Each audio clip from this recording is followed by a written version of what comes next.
जुनून।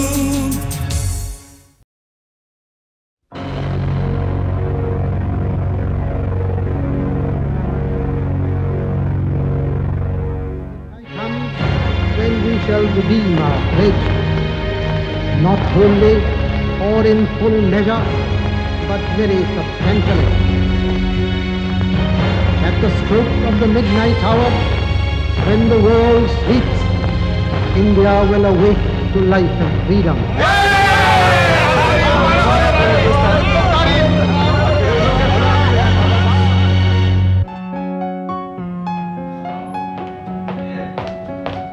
अरे तुम अभी तक खाना खाने नहीं गई?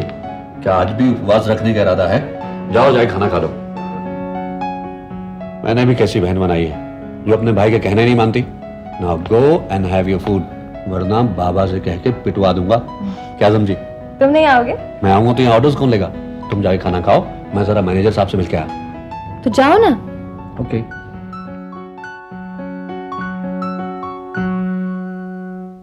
जी आप बेफिक्र रहिए लाला जी। आपको पहले कभी कोई शिकायत हुई है सर? आप सारा इंतजाम मुझ पर छोड़ दीजिए। Thank you sir, thank you very much. ये लाला जी का फोन था, लाला जगदीश प्रकाश का। तुम नहीं जानते, धनराज एंटरप्राइजेस के चेयरमैन है। धनराज खानदान का आदित्य धनराज एमकॉम करके लौटा है। इसी खुशी में वो कल रात यहां एक पार्टी दे रहे हैं। It's a small group of the very elite, इसलिए किसी किस्म की शिकायत नहीं आनी चाहिए।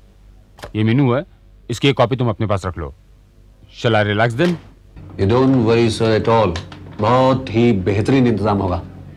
Thank you.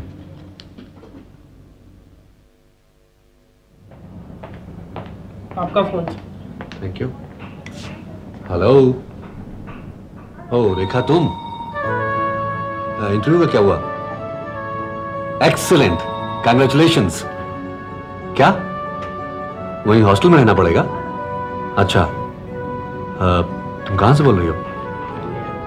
हाँ हाँ हाँ, वही जो स्पोर्ट्स क्लब के पास है। अच्छा, तुम वहीं पे मेरा इंतजार करना, मैं छुट्टी लेके 3 बजे तक वहां आता हूं। Okay bye. ए रीमा, कमाल हो गया, रेखा को पहली ट्राई में ही नौकरी मिल गई। A very good job. कहाँ? सेंट एग्नेस कॉलेज की गर्ल्स हॉस्टल में। कोई बावर्चन की नौकरी मिली होगी। किचन के करीब बैठ बैठ के तेरा दिमाग मसालों से बाहर निकल ही नहीं सकता। अरे उसे वहीं हॉस्टल में रहना पड़ेगा, मगर हाँ अब तू अकेली ऐश करेगी अपने बेडरूम में, उसकी खिच के बगैर। मैं आज ही बाबा से कहकर तुम्हें भी घर से बाहर निकलवा देती हूँ। मैंने ही उनकी खुशामद करके तुम्हें पेइंग गेस्ट रखवाया और तुम मेरा दिल जलाते हो। अच्छा बाबा, माफ करो। अरे बुद्धू, एक तुम ही तो हो जिसके साथ मैं थोड़ा बहुत हंसी मजाक कर लेता हूं, वरना भला इस दुनिया में मेरा है ही कौन? न बहन, न भाई, न मां, न बाप, कोई भी तो नहीं। ज्यादा सेंटिमेंटल मत बनो। अंदर कस्टमर आए हैं, जाओ उनको अटेंड करो। जाओ ना। जाता हूँ भाई। ए रीमा, 1 मिनट। अब क्या तकलीफ है? ऐसा है कि मैं 1 घंटे में खिसक रहा हूँ। मैंने रेखा को अपॉइंटमेंट दिया है, वो मेरा इंतजार करेगी। मतलब यह है कि आज तुम्हें अकेले ही घर जाना होगा। Okay okay bye. Thank you. Rekha, तुम्हारा जवाब नहीं। क्यों भाई? कमाल कर दिया तुमने। इसी साल तुमने ग्रेजुएशन की और इसी साल तुम्हें नौकरी भी मिल गई, और वो भी अच्छी खासी नौकरी। तुम बड़े खुश लग रहे हो। हाँ मैं खुश हूँ, खुशी की बात ही है। सच्ची खुश हो? हाँ भाई, वाकई मैं खुश हूँ। हाँ, अफसोस की बात ये जरूर है कि तुम्हें हॉस्टल में रहना पड़ेगा और मुझे वहां घर में अकेले तुम्हारे बगैर। ये तो होना ही था ना। और कितने दिन तुम पर बोझ बने रहते। Will you stop this nonsense? तुम क्या मुझसे अलग हो? नहीं रह पाऊंगी मैं, तुम्हारे बगैर नहीं रह पाऊंगी मैं। तो मैं क्या रह सकता हूँ?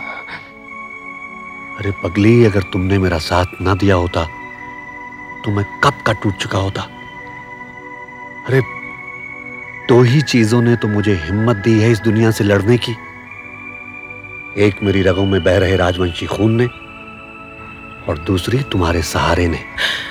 तो वे रोकते क्यों नहीं मुझे? हॉस्टल जाने से रोकते क्यों नहीं मुझे? इसलिए कि तुम में हमारी आने वाली जिंदगी से लड़ने की हिम्मत पैदा हो। रेखा, हमें अब वो सब कुछ फिर से हासिल करना है जो हमसे छिन चुका है।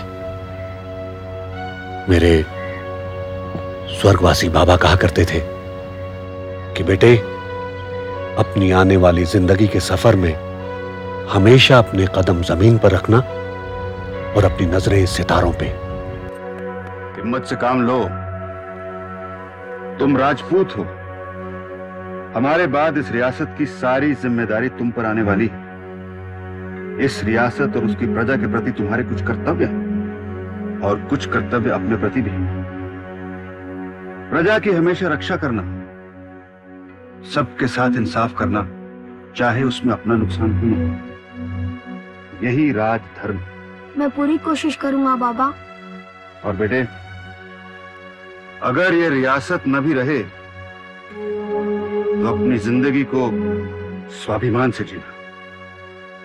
जीवन के सफर में पांव हमेशा जमीन पर रहें और नजर सितारों पर। बस तुम थोड़ा सा इंतजार और कर लो, फिर हम इत्मीनान से अपनी दुनिया बसाएंगे। अच्छा, देर हो रही है, घर चले? नहीं। क्यों? आज हम इतनी जल्दी घर नहीं जाएंगे। अरे बाबा, लेकिन बाबा वगैरह। आज हम घूमेंगे, खाएंगे, पिएंगे और आराम से घर जाएंगे। लेकिन चल ना, कभी तो मेरा कहना माना कर।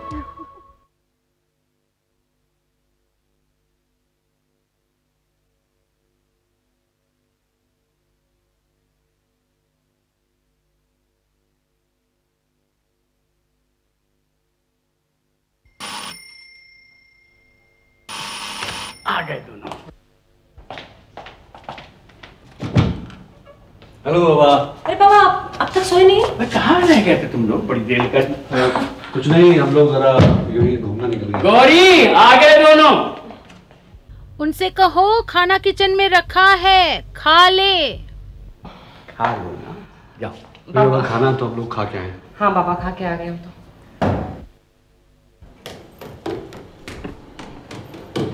ये रीमा को क्या हुआ है?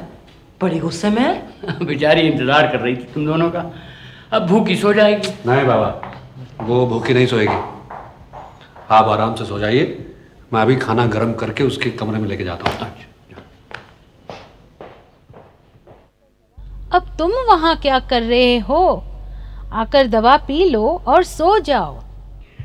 दो चीजों ने नाक में दम कर रखा है, एक तो दवा ने और दूसरी आ रहे हैं गौरी, आ रहे हैं। तू मुझसे नाराज है? मेरी तरफ देख, मैं पहले से बहुत परेशान हूँ बाबा। परेशानी दूर करने होटल में जश्न मनाने गई थी। अरे कौन कमबख्त होटल में गया था? वो तो रास्ते में जबरदस्ती सुमेर ने मुझे भेलपुरी खिला दी थी। मेरी तो सारी भूख मर गई। मैंने दिन में भी कुछ नहीं खाया था। तुझे मेरी हालत का अंदाजा नहीं क्या? मेरी हालत तुझे बहुत अच्छी दिख रही है ना?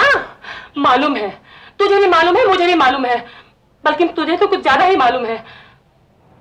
पिछले 12 साल से मैं तेरे भाई से एक पल के लिए भी जुदा नहीं हुई हूँ और अब एकदम उससे बिछड़ना पड़ रहा है। तो तुझे मुझ पर क्या बीत रही है, कुछ अंदाजा है तुझे?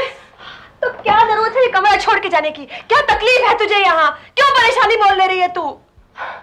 तू सुमेर को अच्छी तरह जानती है। वो कहता है कि कल क्या हो क्या मालूम, इसलिए हर इंसान को अपने पैरों पर खड़ा होना चाहिए। पता नहीं किस मिट्टी का बना है वो, स्टूपिड।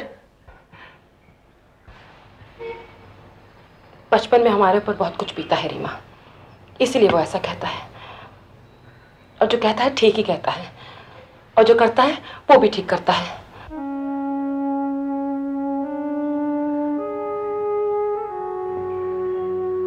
तेरे जाने के बाद ये कमरा मुझे काट खाने को आएगा। मुझे नहीं मालूम, तूने तो मुझे इतना प्यार दिया है कि शायद अगर मेरी सगी बहन पे होती तो इतना प्यार नहीं देती मुझे। I'm really sorry, Rekha. I'm sorry.